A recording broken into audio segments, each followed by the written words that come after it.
സംസ്ഥാനമാകെയുള്ള മാറ്റത്തിന്റെ കാറ്റ് തിരുവമ്പാടിയിലും വീശുമെന്നും എൻ.ഡി.എ സ്ഥാനാർത്ഥി മണ്ഡലത്തിൽ വലിയ വിജയം നേടുമെന്നും ബി.ജെ.പി നേതാവ് ഗിരീഷ് തേവള്ളി പറഞ്ഞു. ബി.ജെ.പിയുടെ ഡീൽ ജനങ്ങളോടാണെന്നും അദ്ദേഹം പറഞ്ഞു. തിരുവമ്പാടി മണ്ഡലത്തിൽ കേരളത്തിൽ ആകമാനമുള്ള ദേശീയ ജനാധിപത്യ സഖ്യത്തിന് അനുകൂലമായിട്ടുള്ള ഒരു ജനവികാരം, ആ ജനവികാരം വളരെ ഉയർന്ന തോതിൽ ഈ തിരുവമ്പാടി മണ്ഡലത്തിൽ നാളെ കാലത്ത് മുതൽ പ്രതിഫലിക്കാൻ വേണ്ടി പോവുകയാണ്.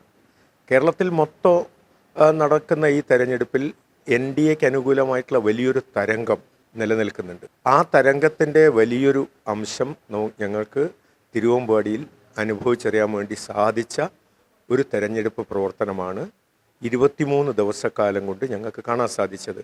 ഞങ്ങളെ സംബന്ധിച്ച് 23 ദിവസമല്ല, ബി.ജെ.പി എന്നുള്ള നിലയിൽ ഈ മുക്കം കേന്ദ്രീകരിച്ച് ഈ നിയോജക മണ്ഡലത്തിൻ്റെ പ്രവർത്തനം തുടങ്ങിയിട്ട് 2 മാസവും 12 ദിവസമായി.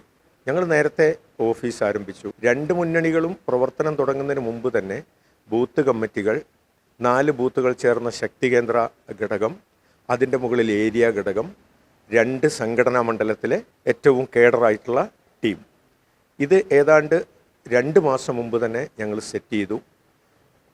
52 ദിവസം മുമ്പ് ഈ ഓഫീസ് ഉദ്ഘാടനം ചെയ്തു, ഇലക്ഷൻ ഡിക്ലെയർ ചെയ്യുന്നതിന് മുമ്പ്. ഈ ഓഫീസ് കേന്ദ്രീകരിച്ചുള്ള പ്രവർത്തനം ഇത്രയും നാളുകളായി നടത്തിക്കൊണ്ടിരിക്കുക. മൊത്തത്തിൽ ഞങ്ങൾ വാർഡുകളിലേക്കും ബൂത്തുകളിലേക്ക് പോകുമ്പോൾ വലിയ തോതിലുള്ള ആവേശം പ്രവർത്തകരും ജനങ്ങളും സ്ഥാനാർത്ഥിയോടും മുന്നണിയോടും കാണിച്ചിട്ടുണ്ട്.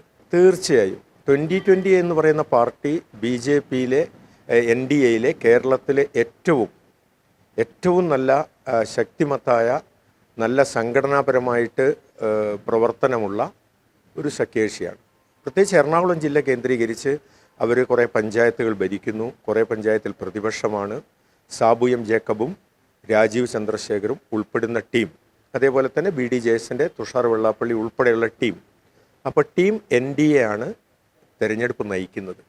ആ ടീം എൻ.ഡി.എയിലെ ഏറ്റവും പ്രധാനപ്പെട്ട ഒരു ഘടകകക്ഷി എന്നുള്ള നിലയിൽ, അവരുടെ ഒരു കാൻഡിഡേറ്റ് എന്നുള്ള നിലയിൽ 2020യുടെ വികസന കാഴ്ചപ്പാടും നരേന്ദ്രമോദി ഇന്ത്യയിൽ ആകമാനം നടത്തിക്കൊണ്ടിരിക്കുന്ന വികസന പദ്ധതികളും ഒരുമിച്ച് ചേരുമ്പോൾ അത് വലിയൊരു ഇമ്പാക്റ്റ് ജനങ്ങളിൽ ഉണ്ടാക്കിയിട്ടുണ്ട്.